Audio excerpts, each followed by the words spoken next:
Leoni kemi ca gjëra të bukura. Një nga ato patjetër mund të jetë Sabina Mete, përshëndetje. Përshëndetje, më pëlqeu shumë hyrja dhe prezantimi. Ishte hyrje e vogël, pra kishte pak përshkrim, por që jep tamam atë që duhet. Pak dhe sakt, kemi thënë, mjafton të ketë cilësi. Kënaqësi që jemi së bashku. Jo, nuk e ishte asnjë lloj presje asaj që ti the, është. Sa se do shtojë ndonjë gjë tjetër. Më thua një kompliment që nuk të është thënë që mund ta them, më thuaj. Më thuaj çfarë të them. Shiko, dhe ti e di që unë me Realin ke ardhur me të bardha sot. Ti faleminderit që na qetësove situatën se me ato do zihem shpesh unë, se kam mendime të tjera nga unë. To debatit kemi shumë të zjarta, po unë jam me Florin sot. Ëmbëlsinë tënde na e zbute nervat, kështu që po u bëm shumë të ëmbël, mos flasim kaq shumë. Mirë, tani, hajde, do të zihemi direkt. Studion e pas keni shumë të bukur dhe më pëlqen shumë nice. Edhe ju ecë të mbar sepse është era ime e parë në këtë podcast. Ne të kemi ftuar për të shtuar pak ëmbëlsi edhe për ta bërë studion tonë më të bukur normalisht. Faleminderit shumë. Po normal, nga ju të dy normal që unë do ta bëja të bukur sa. Çfarë mund të pretendoni ju? Modestia është pikë fort. E pritet këtë, Nisë kampionatin tëro. E filloj me kampionatin ton, Sabina. Ti njehesh je një gocë që shkon e ndjek kampionatin ton nga afër, pra e gjithmonë aty në tribuna. Si e shikon gjendjen e kampionatit këtë vit? Po tani pas javës 5, se kjo që do të duhet derbi është java e 6. Ka marrë formë dhe duket sikur edhe gjërat janë vendosur në rrugën e vet. Shumë probleme për skuadrat e kryeqytetit, përjashtoi edhe Dinamon që fitoi derbin tani me Tiranën dhe ndoshta i rikthes edhe pak pozitivitetin në kampin e tyre. Megjithatë, probleme për Tiranën dhe Partizanin, dy skuadra që të shohim në fund të tabelës së klasifikimit, as nuk shkon dhe as nuk shkon për 7. Dhe nuk mendoj që se tani le të themi të tregojmë realist, tifozëria më e madhe ju përket dy skuadrave të kryeqytetit. Edhe futbollin patjetër që jo se e bëjnë vetëm këto dy skuadra, por kanë një peshë shumë të madhe në kampionatin tonë.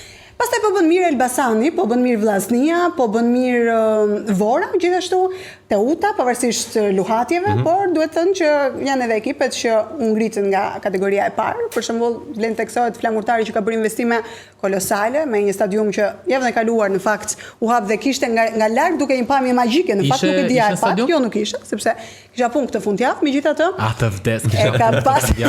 Kisha punë në zyra të jetë.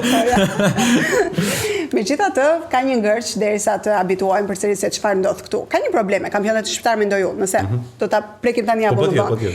Është pjesëmarrja e lojtarëve të huaj që janë më shumë se sa ata shqiptarë dhe man thoj që merret me statistikat e tij, besoj që i ka ca statistika të nxjerra pikërisht për këtë. Njerëzit, përgjithsisht futbollistët që nuk e dinë çfarë fanele mbajnë veshur, e kanë shumë të vështirë të përshtaten. Nuk mund të shkojë një futbollist i huaj që vjen dhe ta di që do shkojë në Ballç apo të njohë infrastrukturën që kemi ne në Shqipëri apo të di peshën e fanelës së Tiranës apo të Partizanit, po e them kështu si tironse tani.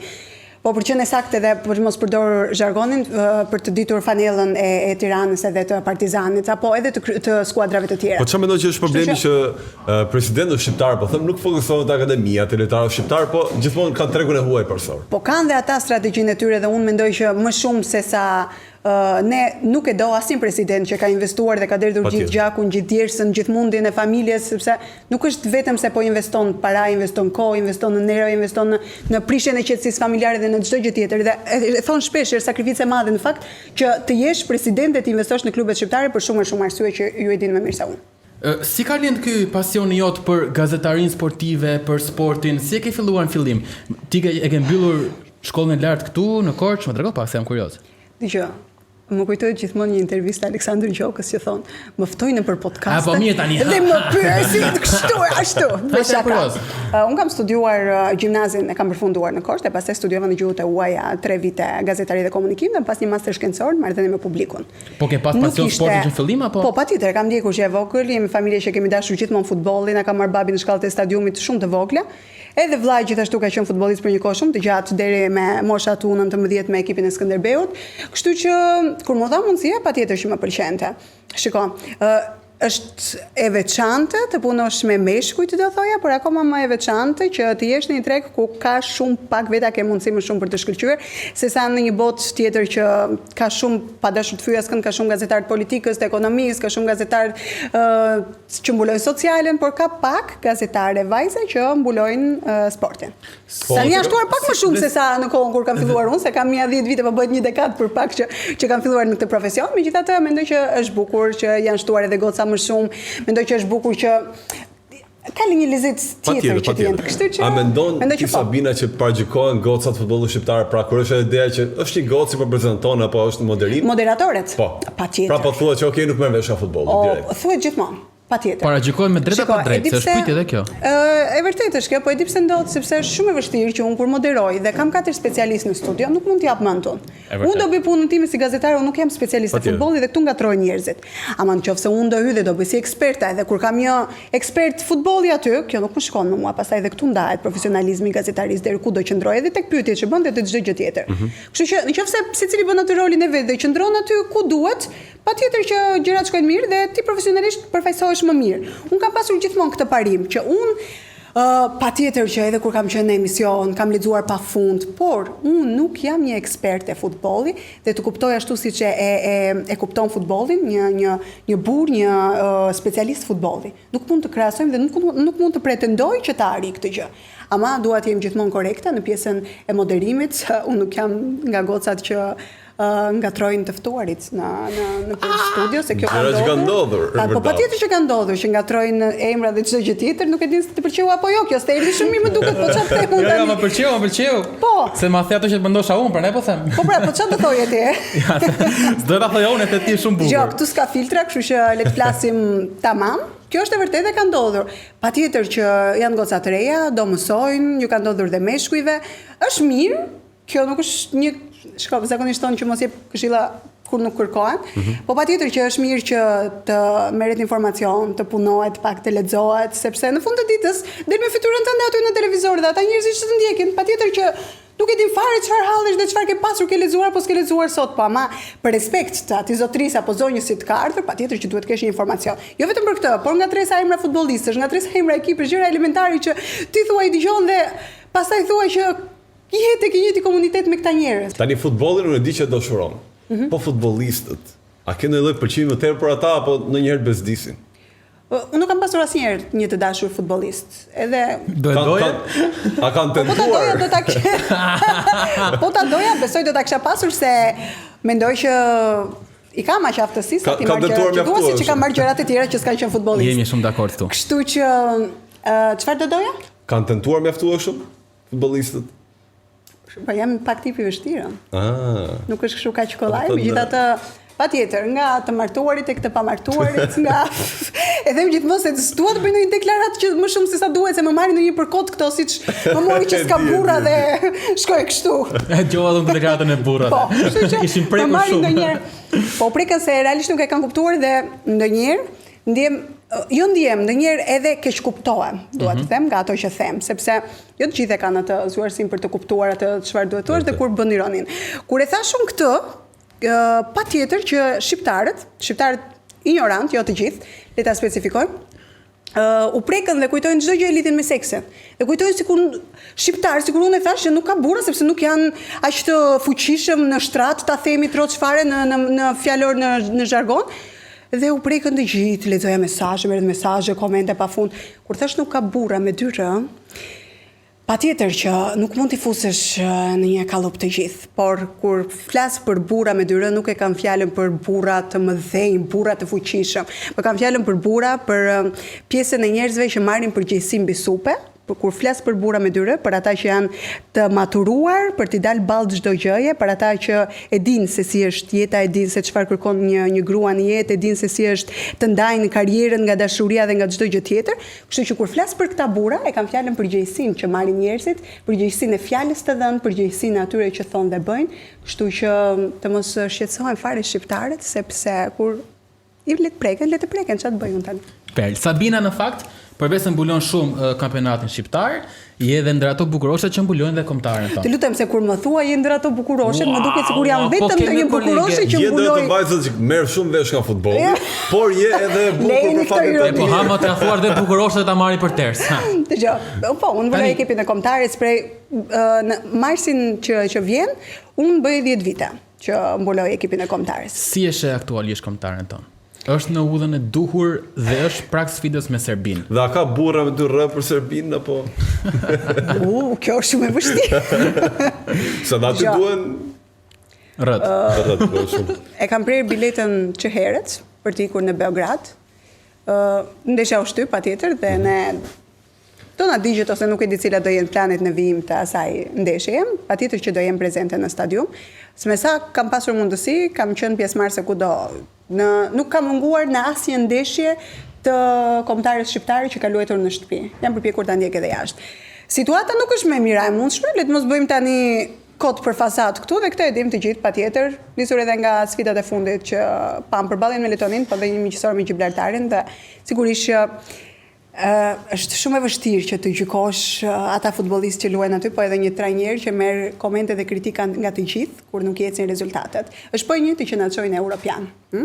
Dhe e ngritëm në piedestal dhe është po e njëjti që tani, shiko, ka ngërç edhe është rrahur Spanja, po kalon momente të këqija Italia, Gjermania. Tani çdo ekip ka fazën e vet. Nuk gjykohet trajneri vetëm për 2 ndeshje. A duhet të kishte më kreativitet në lojë dhe a duhet të kishim ne ndoshta më shumë fantazi në mënyrën se si luajmë? Patjetër, por ka një përzgjedhje në këtë kombëtare, ka një staf teknik që marrin vesh më shumë se sa ne besoj, që janë përzgjedhur për të bërë atë punë. Po ti ishe ti trajneri të kombëtarja. Hipotetike ndodhi një ditë. Ço do bëjë ndryshe te kjo kombëtare? Do të një rregull tjetër apo? Jo, nuk e di çfarë rregulla ka Silvinja, sepse ai është shumë diskret në çdo gjë që bën dhe ju e keni parë zakonisht edhe 15 minuta le çdo gjë dhe pastaj të gjitha seancat i ka të mbyllura larg nga mediave dhe nga syri çdo njeriu, a thua se ne është fare e palezueshme dhe nuk e di çfarë do të bëjë. Përveç se kur e spionuan një herë serbët që lusht u stërvitu në Shqipëri, nëse ju kujtohet. Na kujtohet. Vazhdojmë. Ndoshta pak më shumë kreativitet, pak më shumë fantazi nga krahët në mesfush, në sulm, nuk është se nuk janë alternativat që të mos ndodh. Megjithatë, ne nuk jemi aty brenda që ta dimë se çfarë ndodh. Edhe raportet si krijohen, se të thash është shumë e thjeshtë të gjykosh nga karriget apo nga studiot sportive. Por sfida e madhe thash për të dy dhe për Shqipërinë dhe për atë personalisht është përballja me Serbinë. Në ndrejtimin e Silvinjës, ndeshja me Serbinë që bëri këtu ka qenë më e mira e kombëtares tonë. Shumë dakord me ty. Po. I kemi të gjitha mundësit, patjetër që i kemi të gjitha mundësit.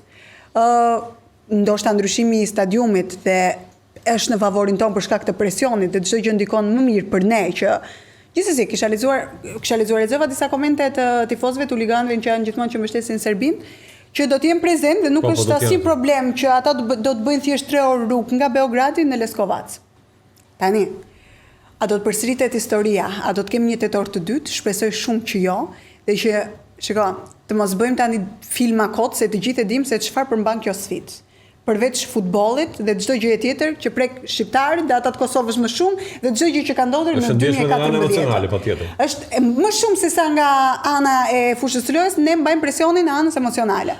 Dhe përveç përgjegjësisë që kemi përpara gjithë shqiptarëve për të fituar, që kemi, se nuk jam un futbolliste që kanë ata djem, presionin që kanë ata djem, ata ndërojnë një botëror. Dhe fitoria me Serbinë patjetër që do të çojë në një rrugë që të jesh më afër. Nëse kjo nuk ndodh, aty mbarojnë gjitha shpresat. Dhe mendoj që përderisa kemi pasur mundësi të merrnim një fitore në shtëpinë tonë, mendoj që mund të ndodh. Varet çdo gjë si do të shkojë.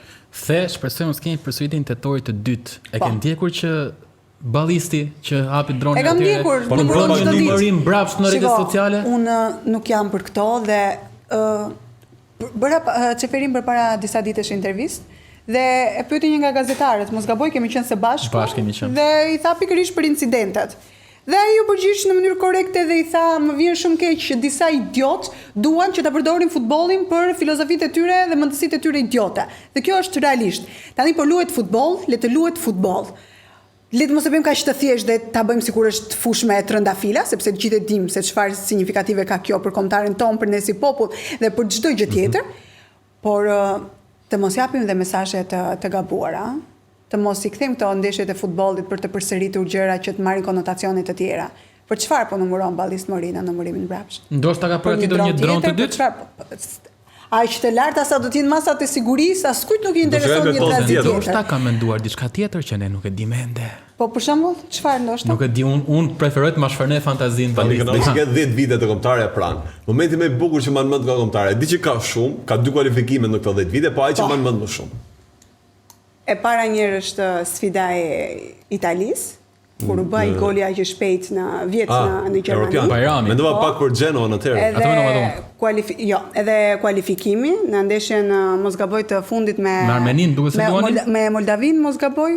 Diçka e tillë. Kualifikimi i këtij europiani. I këtij europiani. I këtij europiani. Po, i këtij europiani. Ndeshja me Ishut Faroe apo kualifikimi ishte me Kualifikimi ishte me Moldavin. Nuk munda dot unë që ti isha jashtë dhe e kam raportuar nga sheshi Skënderbej, binte një shi aq i madh sa unë Kam qenë dhe unë aty, u jemi takuar aty, emocionova, po. e vërtet u emocionova aq shumë sa më dridhe edhe zëri se pasi kisha bërtitur aq shumë edhe kisha festuar aq shumë. E hodha atë çadrën fare, u laga u bëra qu nga kokat e këmbët dhe nga shiu. Dhe Duhet ky specifikim. duhet ky specifikim. Dhe pastaj do raportoja se çfarë kishte ndodhur në shesh dhe njerëz që festonin, njerëz që mblidhen gjithë për një qëllim dhe shoqëruar që është jo kombëtare që na bën pak bashkë ne shqiptarëve që të festojmë për një arsye të caktuar. Atë kemi gjë më të bukur. Tani Sabina, ti je edhe përveç vajzë e bukur që ta tham, je edhe vajzë kampione. Bëni mashallah, ju lutem, për mama. Ligën e E Kampionëve. Champions League të rëtëshëja ka qenë gjithmonë A është figura e kompeticioni Champions më i League. bukur që mund të ketë futbolli? Këtë nuk duhet ma pyesësh fare, se kjo është aprovuar Pyetje gjithmonë. retorike pak po. Po, pyetje retorike. Është gjëja më e bukur që un kam bërë ajo është dhe gjëja më e bukur që ne ndjekim në futboll është më thoni një gjë tjetër që është më e rëndësishme se sa Liga e Kampioneve. Të dëgjova pak më herët kur po diskutonim që është bërë pak e mërzitshme sepse kështu është formula e re. ndeshje. Ka shumë ndeshje, është e vërtetë, po ka shumë emocion përsëri dhe kur vjen ajo periudha e eliminimit direkt, çfarë do ndeshje të ketë pasur më përpara? Po, jam dakord. Mbajt Atë një ishte peshë ndeshje tjetër. finale po. Po kjo faza grupeve mos më pëlqen më. Unë kam pasur gjithmonë t'i them qef kupa me vesh të mëdhenj. Ne kemi Të-të-të-tëm. 50. E po ku ka Tani qenë seriozisht. bukur më shife. Pa muzikën ju. e shef Bayernin- E rregullojmë montazhin. Rregullojmë në post produksion. Nuk e kemi atë tenorin që luan atje. E shef Bayernin për pretendent për Unë e Champions kam League. ngritur Champions League-ën për çdo gjë në jetën time, kështu që e gëzuar. Kjo ishte deklarat me gjithë deklaratat e tjera, po kush e kupton? Kam fituar gjithë, vërtet, kam fituar gjithmonë, kështu që. Sabina Shumë. ka një merak të vetin për një Që? temë konkrete që ne kemi. Messi apo Ronaldo. Ne jemi të ndarë në dy kampe ndryshme. Si jeni ndarë, Ti ndarë cilat me janë? Jo mos e thuj, po mos e thuj. Pra Jo, për thjesht- ty, thjesht ka Messi marruar apo futboll. Ronaldo? Po nuk ndahet kjo vetëm me një të thënë të emrit, sepse kanë një kontribut të jashtëzakonshëm dhe ne kemi qenë shumë fatlum që në këto vite këta kanë ndarë skenën bashkë dhe ne kemi shijuar të gjithë së bashku. Jo për të qenë politikisht korrekt, se e dim që statistikat flasin më shumë për Lionel Messi, ama Jo, nuk varet fare Cristiano nga shifrat. Ronaldo ka marketuar veten e tij në mënyrën më të mirë të mundshme një moment dhe është shembulli i punës që ti kur ke 1% talent, 99% ta kthesh në punë, patjetër që bësh njeriu më i suksesshëm në botë. Patjetër.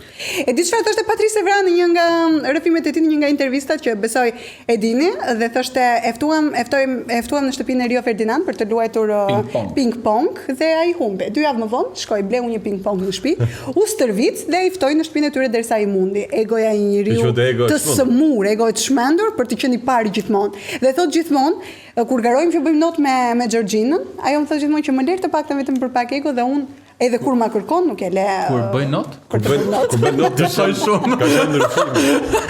Për ta thënë ekran ka thënë kur bëjmë not. Po, kur bëjmë not. Dyshoj shumë që natyra dominante që do të jetë dominant kudo dhe patjetër që e gjitha ka qenë prej sjelljes së tij, prej punës së madhe dhe ka qenë shembulli i njeriu që shiko se Messi ne ka sjell Zoti nga lart për të shijuar ne këtu poshtë dhe e thon të gjithë, nuk është nevojë ta them unë.